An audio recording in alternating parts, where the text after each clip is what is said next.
ಆತನು ಕ್ರಯ ಕೊಟ್ಟು ತೆಗೆದುಕೊಂಡಿದ್ದಾನೆ.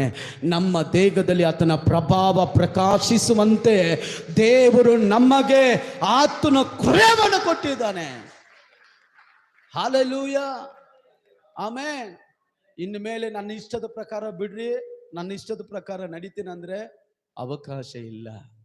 ದೀಕ್ಷಾಸನ ಎತ್ತದೇ ಇರುವವರಿಗೆ ಹೇಳ್ತೀನಿ, ದೀಕ್ಷಾಸನ ಎತ್ತಿದ ಮೇಲೆ ಎತ್ತವರೆಗೂ ನೀವು ಹೆಂಗಾದ್ರೆ ನಡೀಬಹುದು, ಹೆಂಗಾದ್ರೆ ಜೀವಿಸಬಹುದು. ದೀಕ್ಷಾಸನ ಎತ್ತಿದ ಮೇಲೆ ಹೆಂಗಂದ್ರೆ ಹಂಗೆ ಜೀವಿಸಕ್ಕೆ ಅವಕಾಶವಿಲ್ಲ.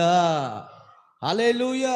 ಹಿಂಗೆ ನಡೆಯಬೇಕು ಅಂತ ದೇವರ ವಾಕ್ಯ ನಮಗೆ ಬೋಧಿಸ್ತದೆ, ಸತ್ಯವೇದ ನಮಗೆ ಹೇಳ್ಕೊಡುತ್ತದೆ. Hallelujah, amen, hallelujah. ನಿಮ್ಮ ಹೃದಯ ಒಪ್ಪಿಸಿಕೊಡುವವರೆಗೂ ಭಯಂಕರ ಸ್ಟ್ರಗಲ್ ಆಗ್ತಾ ಇರ್ತದೆ. ಒಪ್ಪಿಸಿಕೊಟ್ಟ ಮೇಲೆ ಪೂರ್ತಿ ಕಂಟ್ರೋಲ್ ಅವ್ರು ಮಾಡ್ಕೊಂತಾರೆ. Amen, hallelujah. ಸೇವೆಗೆ ಬರೋವರೆಗೂ ಫುಲ್ ಟೆನ್ಷನ್ ನನಗೆ.